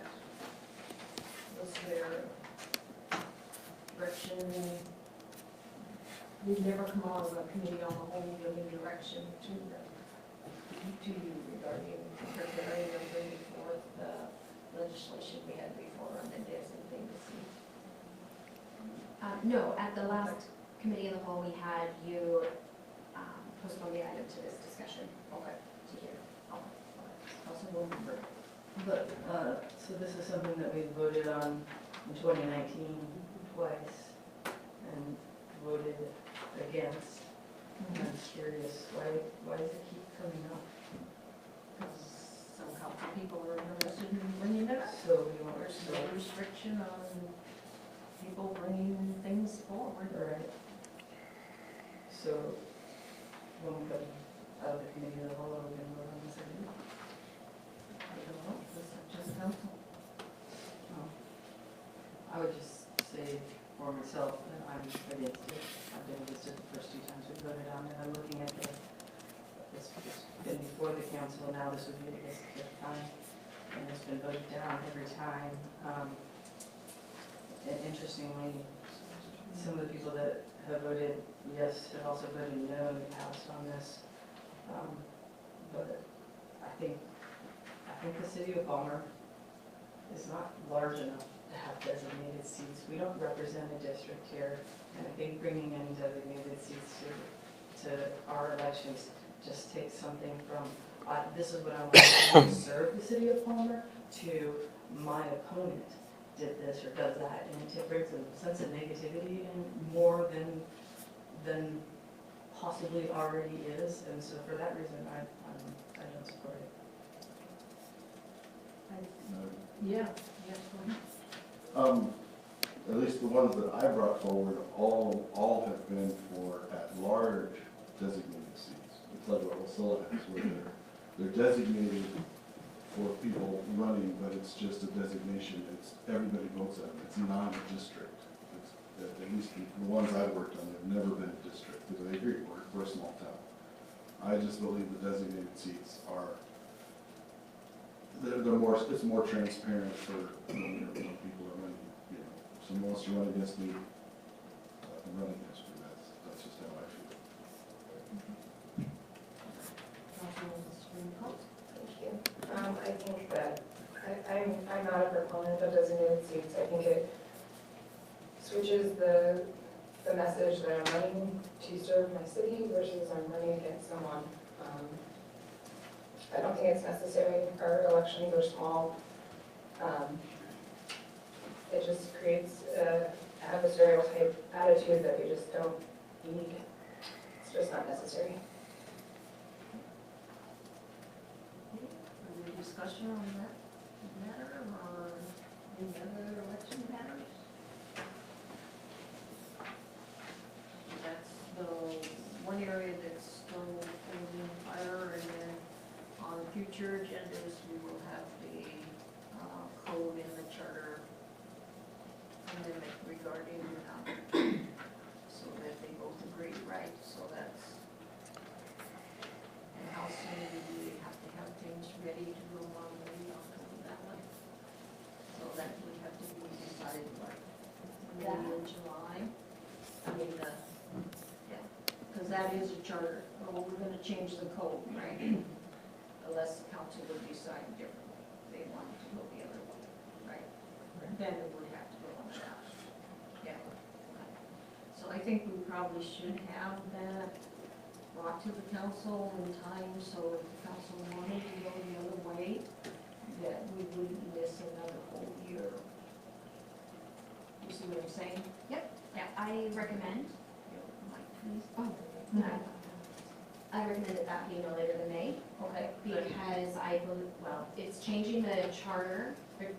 No, no, it's not. No, it's not. I know. It's changing the code Yeah. to match the charter, Right. so that someone has to reside within the city 1 year from date of filing. Right. So I believe that it is honorable to make that amendment in May, because the filing is in July. Right. So that is giving notice and, Right. with the public, they have that month and a half to be able to say, oh, this is when it is, not this minute. So, the goal is by May. May. We have that public hearing, and it will be a public hearing. Right, and or if the council will decide to do opposite, it would give us a chance to put it on this year's ballot. Yes, so the date for that is, our second meeting in July is the deadline for that. Okay, so we do accomplish both of those tasks. Oh, great. Okay, anything else on election matters that anybody wants to bring up?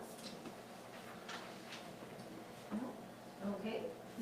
Yes, So when we come out of committee of the whole, Mhm. getting clear direction on what we're doing with the term limits resolution, would that be possible? Right, Okay, yeah, great, I think thank you. so, since we have the resolution here, if the council wishes to do that. Yeah. Perfect, thank you very much. Anything else before we come out of the committee of the whole? Okay, can I have a motion to come out of the committee of the whole? So Second? Okay, it's been moved and seconded, do we come out of the committee of the whole? All those in favor, please say yes. Yes. Okay, those opposed, say no. Okay, we are now out of the committee of the whole. What is the wishes of the council?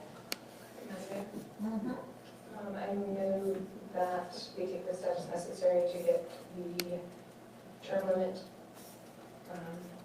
Set it to public hearing. to set it to public hearing, sorry, so it doesn't Okay, and the resolution that's presented before us? Yes. Okay. Is there a second to that motion? Second. Okay.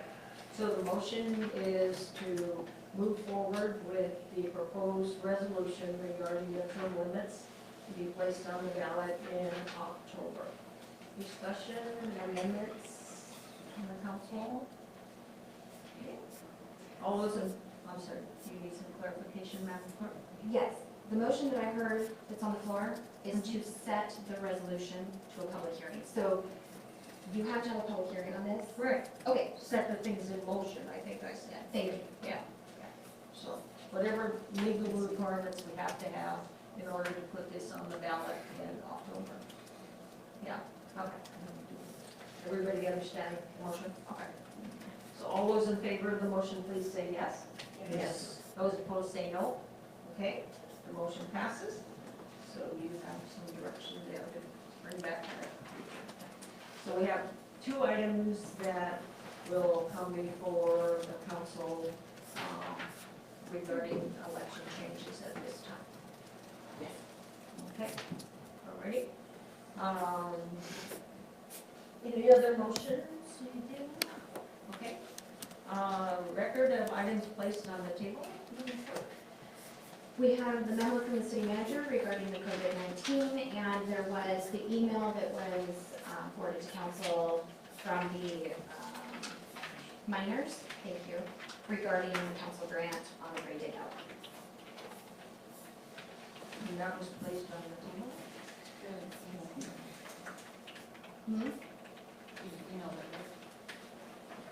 I did email it with us for that, saying that that was to be included as audience participation for the table. But we didn't read it into the record, right? It didn't get us to be ready. It did not get read into the record. Okay. So I can read into the record, or the council can deny. Oh, Yeah, we have it read into the record. sure. You know. So an email received from Pete Christopher today, well, by email address is Pete Christopher, but it actually was from Denise Christopher, Matthew Miners, and Ann Thomas, Active Souls. Dear Mayor and Council, thank you so much in advance for considering our request for grant monies for the Green Day Gala. We are sorry we could not attend due to other obligations. We look forward to a great event, continue to grow the Green Day Gala, and promote Palmer. And it's signed Denise Christopher, Matthew Miners, and Ann Thomas, Active Souls. Oh, great. So anything else, records? Yeah, just Councilman Burbank. Just a point, here it says Mayor's Green Day Gala, and is it the Mayor's Green Day Gala, or is it the Green Day Gala? That's a 5-year-old discussion. Sorry about that. It was a baby. The people that were requesting Well, I it guess didn't it's say Mayor's on there, sorry about that. But I'll just strike that from the record. That's all right, we won't. We'll tell you that story sometime. Application says Mayor's Green Day. Does it? Wow, they Yeah, know. it's two different things, okay. Thank you for letting me read that to the record. Yeah, thank you, you're welcome. I read it, but I hadn't. Be in the record. Okay, so that's all two items that have been placed on the table. Okay. The next item is audience participation. Anyone in the audience is welcome. Oh, thank you. The next item on the agenda is audience participation. Anyone that's in the audience would be welcome to address the council. 3 minutes if you're representing yourself, 5 minutes if you're representing a group. Audience participation is now open. Eeny, meeny, miny, moe on there. Seeing no one come forward, I will close audience participation. And the next item is council comments. Councilwoman Blurs, should we start with you this evening? Sure. Okay. I don't know if everybody has heard, unfortunately, there was a death at Hatcher's Pass from an avalanche yesterday.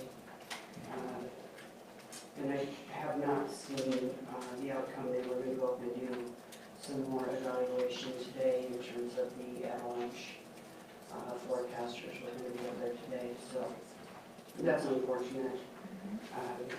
And I'm sorry to that family and to the community for a loss. I guess the other thing that I would like to say is I've gotten a lot more feedback, just like we've heard tonight in audience participation, about the actions of Councilman Best, and I'm disappointed that a lot of people in council don't feel that it needs to be addressed and that people are remaining silent. And I think that acknowledgement of the error that was made in choosing to be silent in society makes it look like you're accepting of a behavior and actually complicit in the actions. And we've had a lot of discussions tonight. That integrity has come up, and I want us to all kind of think about what does that integrity mean.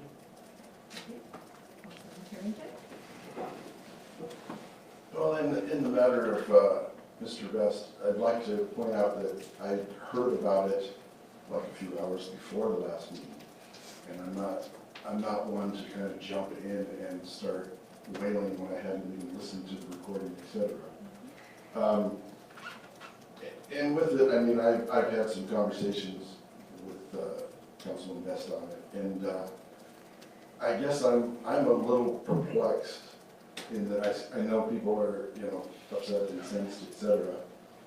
But as was witnessed tonight, this role of council members, I mean, we have a special role, but I realize, and maybe this is just different training from my end, I realize I am not the boss of the manager or the clerk. I'm 14% of the boss.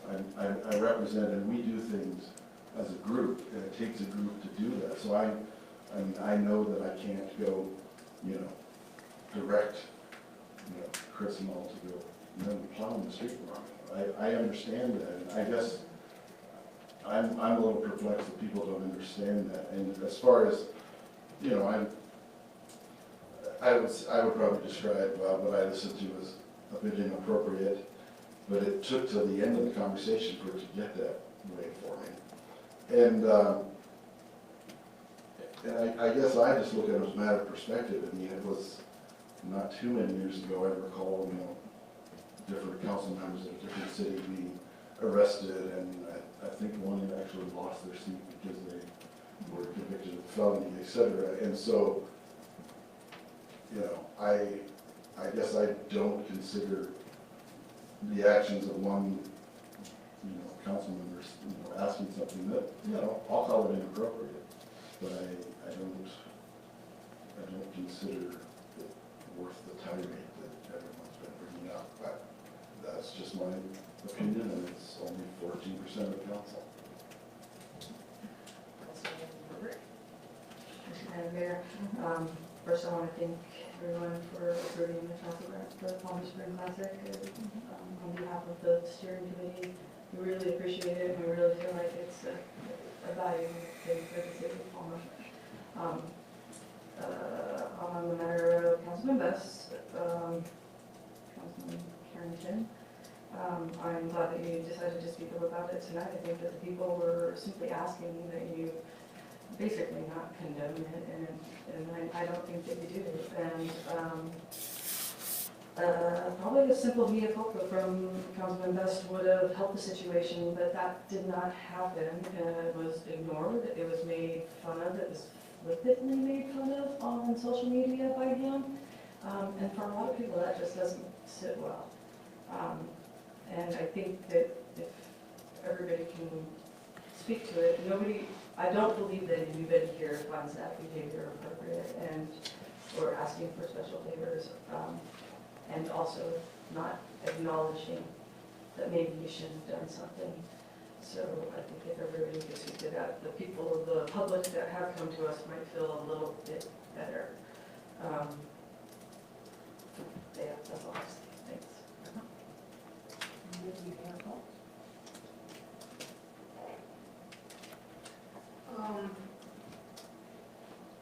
Again, to the manager, great work in regards to scares or whatever about the virus.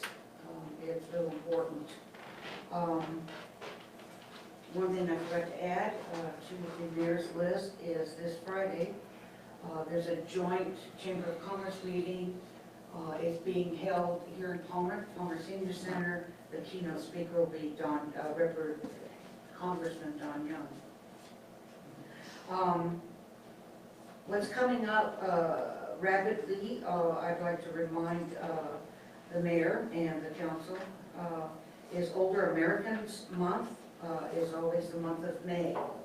We have a few things planned, a variety of groups that I sit on to celebrate that, but we will be needing if you don't mind, Mayor, we'll be needing a proclamation. I believe we'll be recognizing it over at the Senior Center on Wednesday the 6th. I'll verify that with you and the city manager. So, again, I've been on the little teleconferencing and even in a couple of face-to-face meetings regarding our elderly here in the community, and I really was sincere when I said anything that you could think of. So, in regards to Councilman Best, there's a couple of things. I will defend all day long your right to have an opinion. And your right to have an opinion without me in your face, without me bullying, without me trying to shame you. I had less than 2 hours notification of the incident. I am appalled at the type of communications and the things that have been said to me in the last 2 weeks. Because I chose to act with integrity, which was I had no grasp of the actual facts. Why would I speak up? That would have been a completely, not only inconsiderate, but irresponsible thing to do. Anybody that knows me, has known me for any length of time, would know that I wouldn't do such a thing. But I can tell you, I am so sad that people have said to me, and I've even asked straight out, where did you get your information? It's coming from different places. It's not even coming from anything factual. It's so-and-so told me. I read it here. I read it on social media. It's, how do you know what you're getting, So I don't think, like I said, I would stand up all day long and defend your right to have your opinion. But what says a great deal about these people that have no problem with coming right back with comments attempting to bully, shame, whatever you want to call it, that says a great deal about them. If you don't agree with them, then you are apparently a poor person. Apparently 2.5 decades of public service isn't enough to prove that I have integrity. Mea culpa. Every single day, I do something to serve one or more citizens in this community. I spent more time instead of on social media about Councilman Best working with people that work at the city of Palmer to help a 90-year-old woman who lives in Valley Trails and who has a legitimate issue that needs to be solved by the city of Palmer. That's my job as a city councilman or city council person. It's not my job to be labeling people. So I'm not going to label any of the rest of you, and I really appreciate it if you would maybe examine yourselves a little bit before you start throwing around labels, because there's always different perceptions, and we all need to learn to live together. It's okay to have a different opinion. I'll allow you to have yours. I would appreciate you at least giving me the respect to have mine. Councilwoman Sabrina Combs, comment? Thank you. There is a Women's History Month fundraiser lunch for Alaska Family Services on the 27th. It is a lunchtime thing at the depot at noon.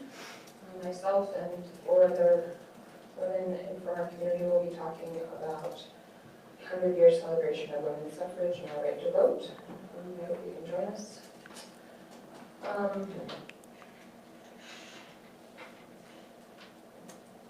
I I'm trying not to just respond to what Deputy Mayor Combs just said, because that's not what my intention was tonight, but, I don't think asking someone to apologize for doing something wrong, regardless of the level of egregiousness that it is out of line. We almost all can agree that what Councilman Best did was inappropriate. And just saying sorry means a lot. Just saying, you know what, that was dumb. I shouldn't have done it. I'm sorry. That can go a long way. And that's hard for us sometimes to tell our friends, hey, you screwed up. But I know that I'd be the first to tell my friends when they did something really dumb. I did have all the facts before last Tuesday because I read my email and I listened to the call. And what I said, or 2 Tuesdays ago, I'm sorry, what I said wasn't out of line because I did have the facts as well as the rest of you did. Whether or not you chose to read those or listen to it prior to the meeting is fine, but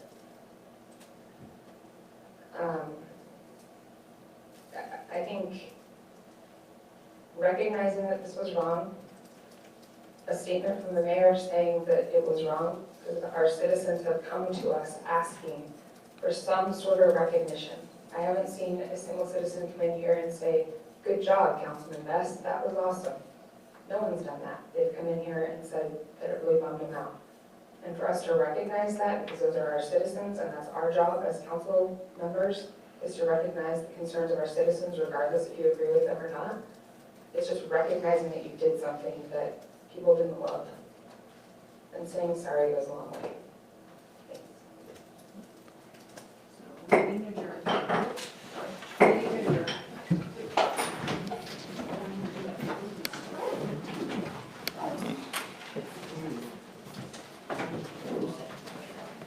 Okay,